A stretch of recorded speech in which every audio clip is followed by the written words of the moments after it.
I'm walking near this piece of art here. I'm not sure what they are representing with it, but, well, it's a piece of decoration for the environment. And let me see. No, that's not my bus. My bus isn't arriving yet. So you can look at the environment, folks. Okay. There's one more thing I want to show over there. And this is not a lecture, but probably you will learn something from it. So, hold on. I'm walking towards the point where I want to be. And that's this thing over here. See this? This is a channel. Or, no, I won't call it a channel. This is too small for a channel. This is how they sell it. It's a sewer. I don't know. I forgot the English word for it, but I'll describe it. This is it's a very small channel that they use for, you know, when people go to the bathroom, all those waste material, you have to go somewhere, and they would use these things, these tunnels for it. Oh, you see that one over there still has water, and at the moment they are dry. So what I'm trying to say with that is the following. Many things that you will encounter during this lifetime, because you're living in the world, many things that you encounter, you know, I'll take another bus. I'm not going to hurry or anything, because I'm enjoying my day, and the sun's going to set within an hour or two. So, and I'm making a video, so I want to finish this first. What I'm trying to say is, just like you saw that dry sewer, forgive me if it's the wrong English word, I call it a small channel. That's how many things are during this life that you will encounter in this lifetime. You see, from a distance, the description appears glorious and wonderful, but once you encounter the real thing, wow, you're often shocked by reality. Now, let me give another illustration, and maybe this illustration is better for you. Oh no, wait, I'm going to give two illustrations. You see this? This is an advertisement. Something is being sold to you emotionally. But that's what advertising is. Emotionally, they want you to get involved with what they are offering you. Okay? Now what do you see here? Blue waters, sunshine, a mountainous environment, beautiful colored houses. So you will think, wow, that's great over there. I want to go there. You see, that's the message. The message is there's a spiritual promise of glory, of relief in here, and the price is here 199 euros. They don't put 200 euros, because if you see 200, you might immediately think, whoa, that's a lot. But because they use 190, psychologically it feels cheaper to you.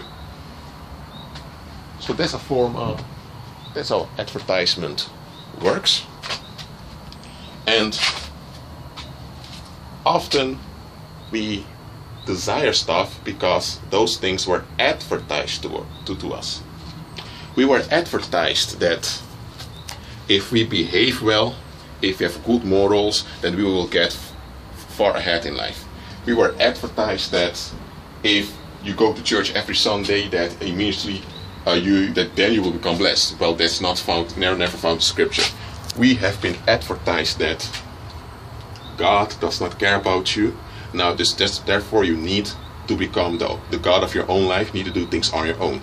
Or we've also been advertised that God is an angry bipolar psychopath who doesn't know what he wants, and he has this divine ego you need to be careful of, because if you don't stroke that ego well enough, you'll get burned. And even if you stroke it well, he has his fits of rages, you still can get burned. See, those are sick ideas that have been advertised to us, you see. And because we were exposed so often to those messages, we began to believe them. Because that's what happens with humans, especially in their young years. They're from their childhood till they're in the teenage and adolescent years also. If you are exposed too often to a message, you will develop an attachment to that message. It doesn't matter if that message is true, or whether there's evidence for it or not, you become attached to it.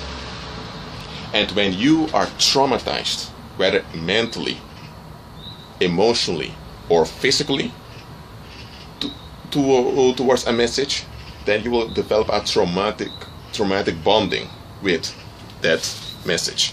A traumatic bonding basically means that you don't agree with something, but you cannot let it go either, because you were traumatized in the context of a message so often that in order to survive, you had to conform to that message, even when you rejected it, when you saw that it was damaging to you.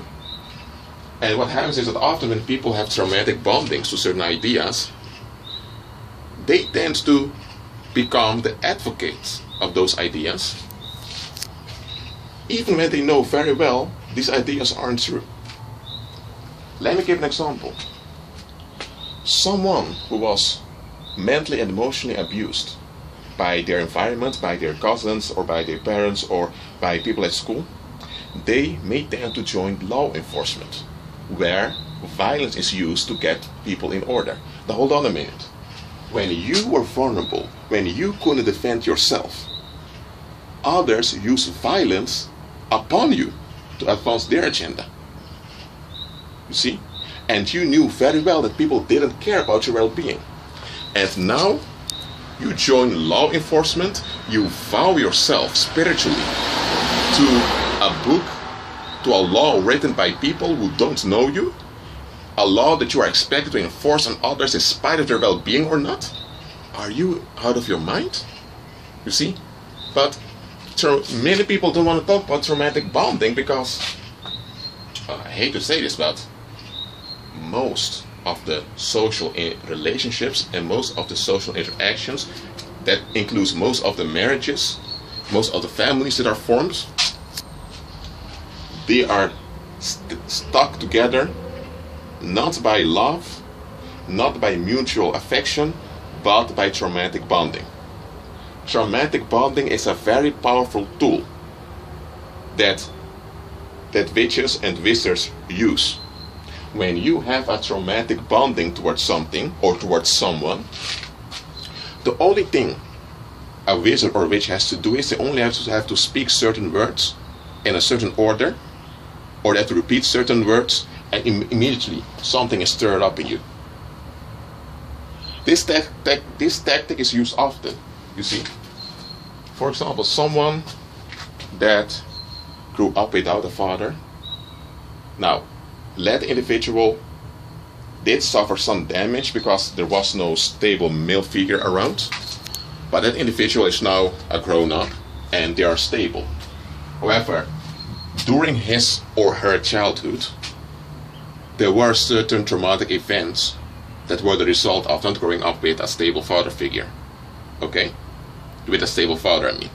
And so that's why there are certain words that will trigger an angry response in you because they're attached to a wound, to this traumatic bonding that you still have from your past. So, in order to get the worst out of you, or in order to enforce a spell upon your life, witches and wizards will go through your past to find certain patterns of hurt, and they will look in their dictionaries and in their archives which words they can use, because there's also this thing called witch language. Those are certain words that mean something else when a witch uses them. Okay? They will go through their archives and they will look out for the right words, and when they send someone to you, or they come to you themselves, they will talk to you, but once in a while they will drop those words to you to trigger that response out of you. And I mean this. These things are happening.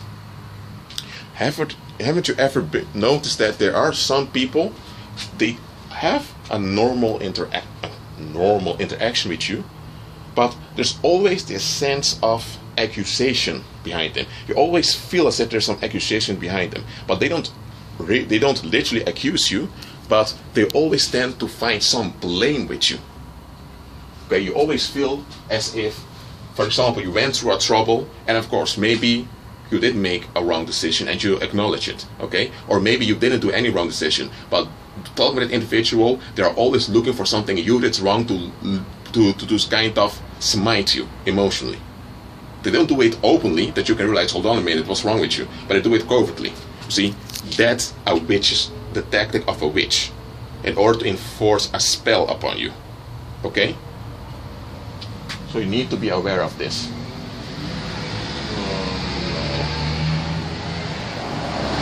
This one's going to the airport, not for me. Now look, oh, there's an airport nearby you. Probably many of you never heard of this.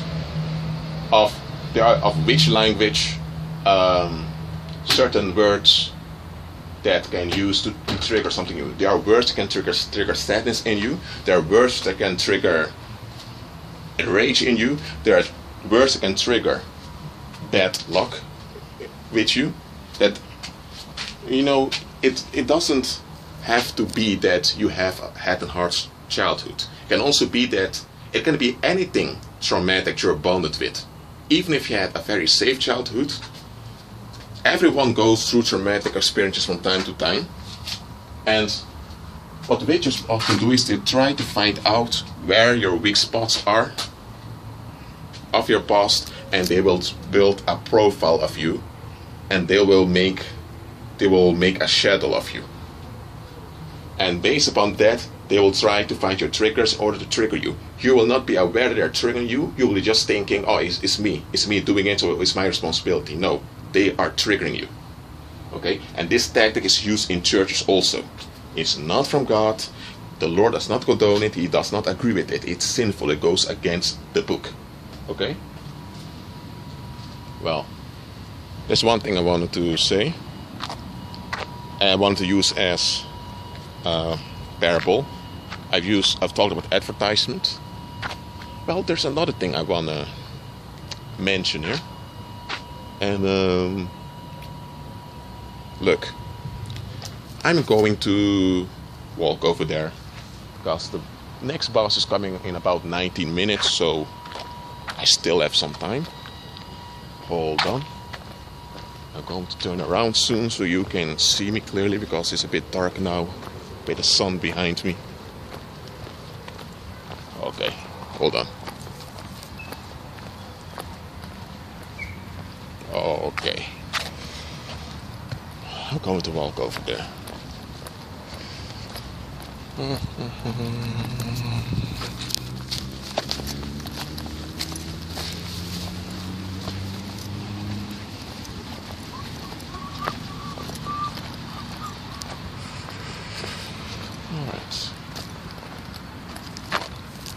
I'm at the monument now. Whatever this is. Piece of art monument. Anyway, look.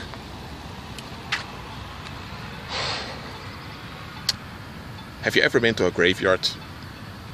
Those who've buried loved ones know what I'm talking about. I've been to graveyards, not often.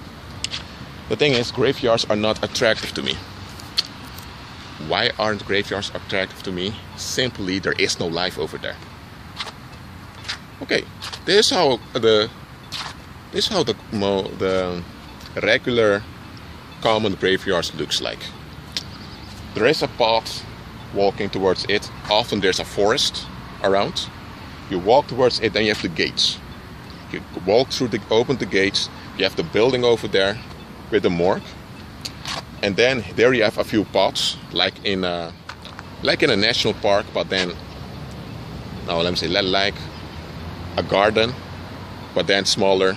You have a few pots, but instead of flowers and decorations, you have those gravestones. You will have, here you have Mrs.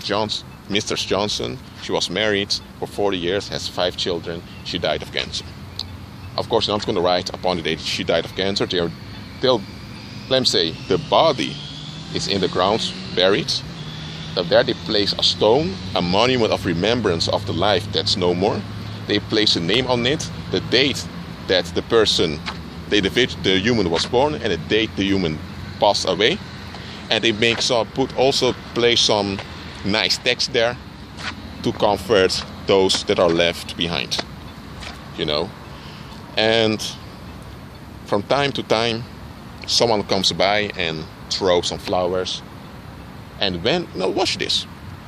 When people come by and put flowers to someone that has passed away, what are they doing? Why are they doing that? That individual, the body is there in that grave, but that individual is not there. You see? What you're seeing here about me, this is the physical body I'm in. And these are the clothes I'm wearing. You see? But this is not the real me. Okay? When this body passes away, you see, I'll be in, you know, in Sheol I will be. That's how they call it in Hebrew. And when Jesus returns, he will speak out his command with a loud voice. All the dead will hear it, and the dead will be resurrected. And then I'll be resurrected also. Whether it will be this piece of dust that will be renewed, or God will from the dust will form a new body for me, I don't know. The Lord will figure it out. However, this body will perish, okay? And so I will not be here always in this lifetime. Before Christ returns, either I'll be still alive when Jesus returns, or if Jesus returns within 200 years, I'll have passed away by then already. But back to the point. I'm still to the point, but if I'm not around anymore, you see, I'm alive now, here on earth. You can see me on YouTube now. You can see my Facebook links and all of that. So you can comment on my videos, you can send me messages, you can do all of that. When this body dies off, I'm not here anymore. All that I've done in this life, it has happened. I cannot return and finish business. What's done is done, and Rashid is not. His earthly time is over. Literally. Okay, so basically, putting me in the ground. Okay, I can understand that people want to say goodbye, but keep on coming and laying flowers and all of that. Why? You see, this I'll explain to this why. When people go to graveyards, when they do that and they are bringing gifts to the dead, that's necromancy, and that's a sinful practice that the Lord doesn't want us to do. Why? Because you are basically reenacting something that ain't there. That person, you cannot talk with individual anymore. That individual doesn't even know you're there. Neither can they care, because they're not there. So when you go there with flowers and you want to remember the good times you had together, and you want to relive those good times, but you can't relive those good times because individual ain't there. Those good times are of the past, they're gone. But you still have that monument over there, and you are paying to maintain that monument. You see? No, I'm not condemning you if you went to a graveyard of a loved one and laid flowers over there. What I'm saying is, don't worship the dead. Okay, you don't try to reenact something that ain't there anymore. Or often when people pass away, people are trying to remember the good stuff that never happened. It's too painful to think that that individual never loved you. So now people going to remember so-called good times, but they know very well those good times are fiction, just to make them feel good about themselves. But what I'm using the ceremony of the graveyard here as a parable to you. And I'll explain the parable. You see, just like people going to graveyards to reveal past memories, or to reveal memories that fictive memories of events that never happened, and they're doing that at the monument, and they are decorating the monument. and they are giving sacred value to that monument, that they become attached to that monument. That's how the world is. Because, look, that's how the world is. I don't know how to explain it different to you guys. See, everything in this world is like a graveyard, okay? An event happens, people enjoyed it, and now they're building a monument to remember that event, and they are maintaining that monument. And that monument becomes sacred unto them. You see? And everyone who dares to touch that monument, he or she is beaten, punished, or killed. So, but listen to this. If you are going to a graveyard, I'm talking about literal now. If you go into a graveyard twice a month, or you go regularly, and you keep going there to mourn and to remember some lovely, to get an euphoria of some memories in your mind about someone that has passed away, are you living? No, you're not living, because you're still stuck in the past. You're attached to death. That's why you keep going to a dead place in order to get some life. There is no life there in that dead place, but you keep going to that dead place because you are attached to death. Okay? Literally. You have people indeed that when a loved one or someone near them passes away, they can't move on. They are attached to death. Okay? And now let's look this figuratively. Let's expand this example to all other things in the world. You see? What unbelievers are doing is they are looking for a life in dead places. For example, you have men who are in abusive relationships. The sex is good, okay, but the sex doesn't last forever. But the woman is a Jezebel. She is emotionally manipulating and abusing that man. So there is no life there. There's no safety there. There's no security there. There is nothing valuable there. Okay? Yet,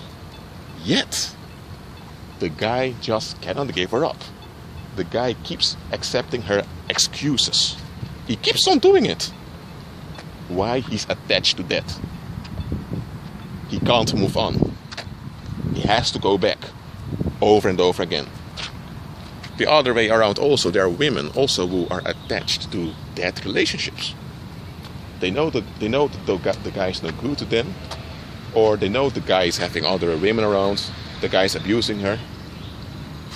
But still, she makes excuses for that guy and stays with him. A lot of women stay in abusive marriages, also Christian women, while the evidence is there that they need to move out. Why? They are attached to death. They can't move on. You see? And look, this is a sensitive subject. I understand that, so I'm not belittling anyone's feelings here, nor anyone's or anyone's memories. Okay?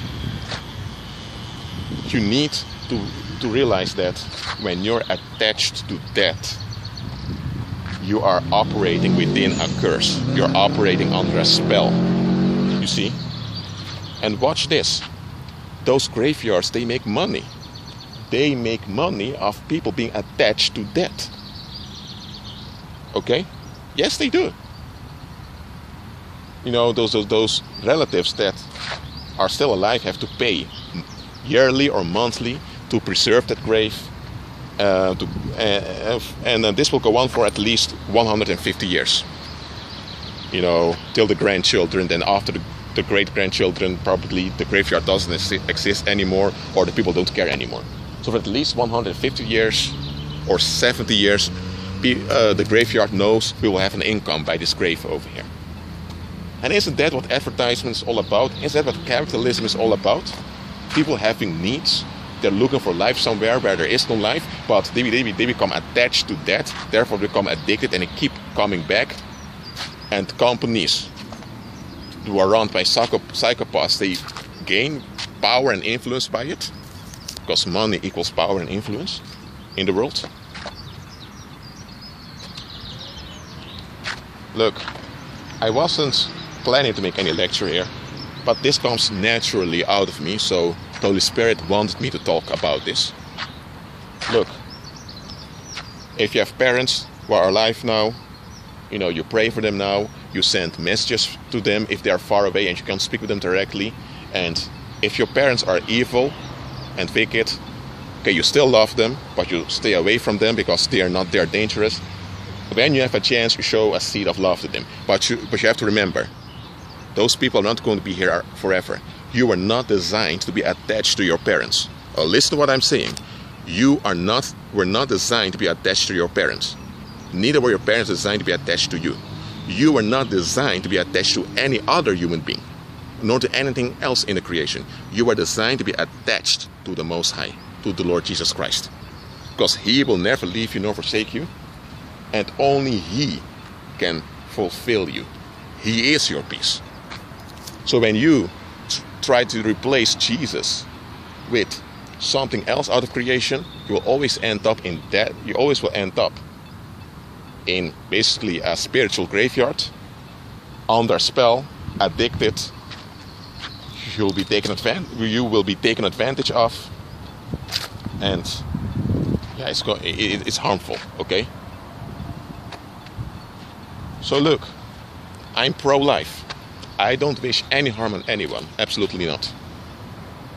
I want everyone to repent and have everlasting life. Does everyone do that? No. Are there still people going? Are there still people perishing? Yes. Does that undo God's good intention? No. Okay? Sickness is not the will of God. Are there still sick Christians? Yes. Does that undo the good intention of God? Does that does that undo the finished work of Jesus Christ? No, it doesn't. Look, God is not the God of the dead. Why? Because people that have died will be resurrected again. You see? God is the God of the living, because we humans tend to think that when we see that body, that it's over. No, the resurrection is coming. And based upon the individual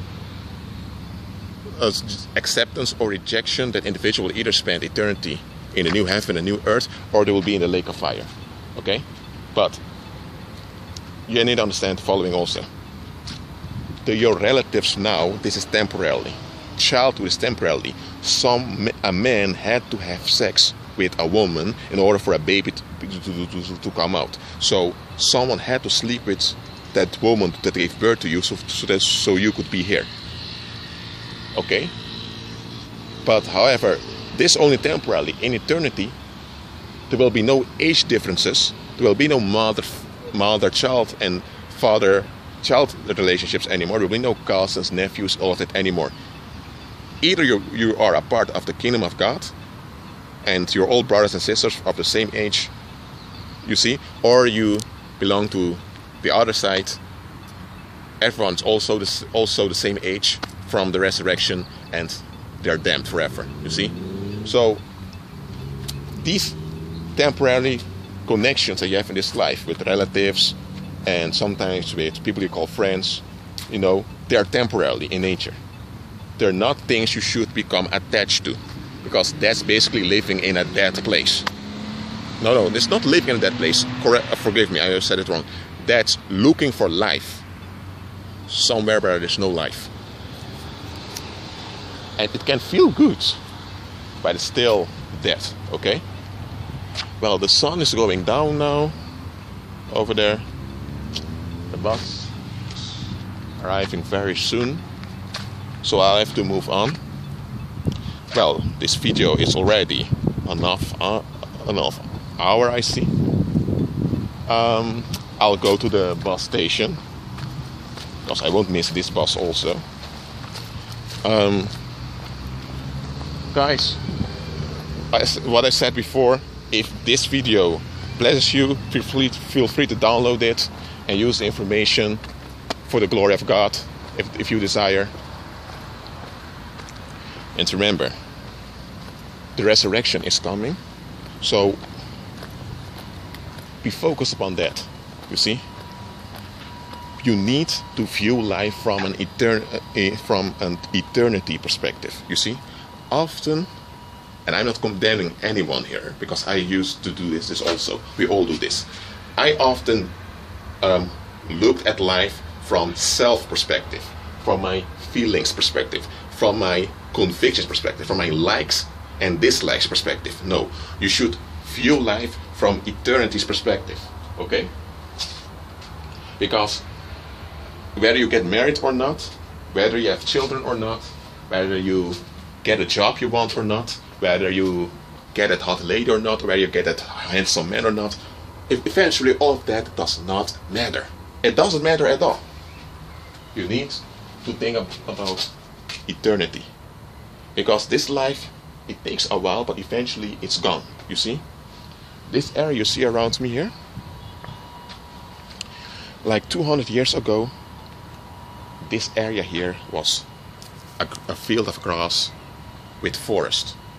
And there were animals living here and wandering around. Probably also wild swines were wandering here. There were maybe a few paths. And if you go 2,000 years back during the times of the Romans, wow, it was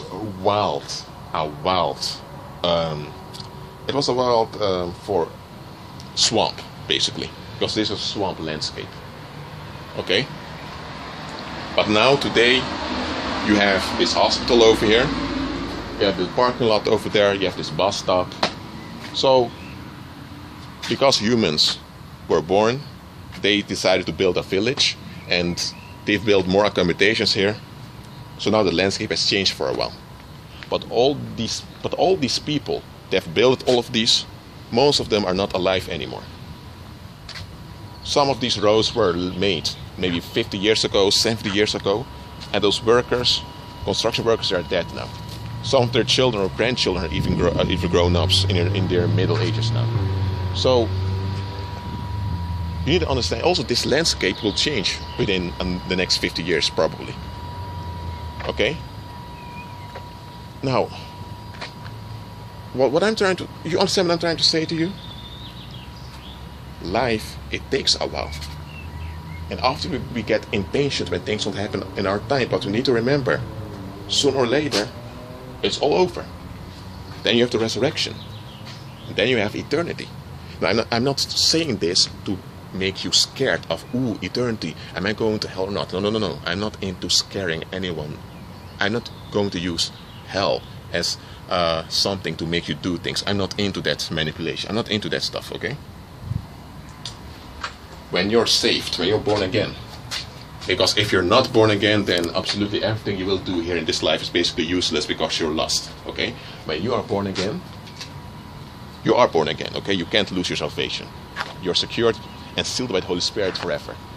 That's true. The thing is, what are you doing for the Lord now?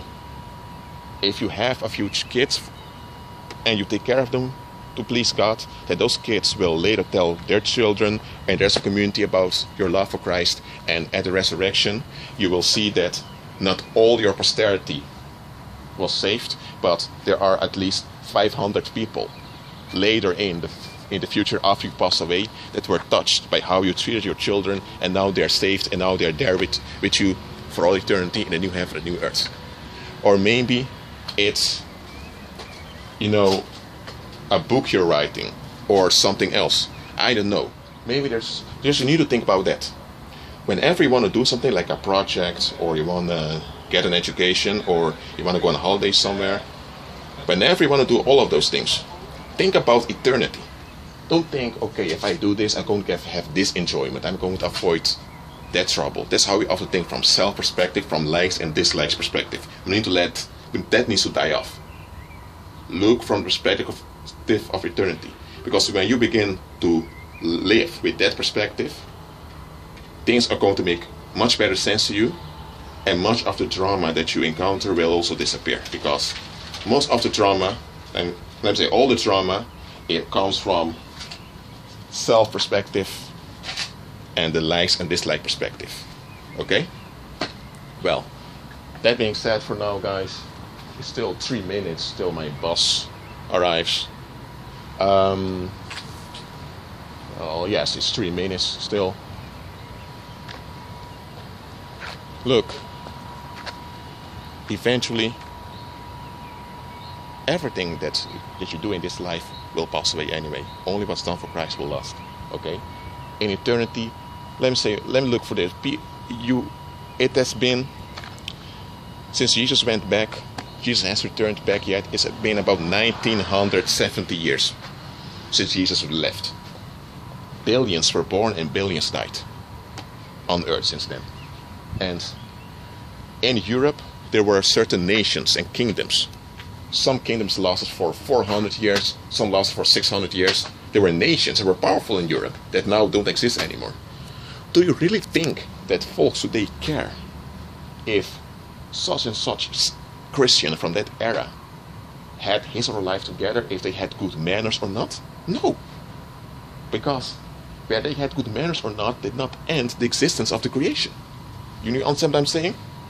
So, what people do care about is what have we inherited from those people? How they've inherited the rest of the human race for eternity. Well, the bus is coming. I see you guys later.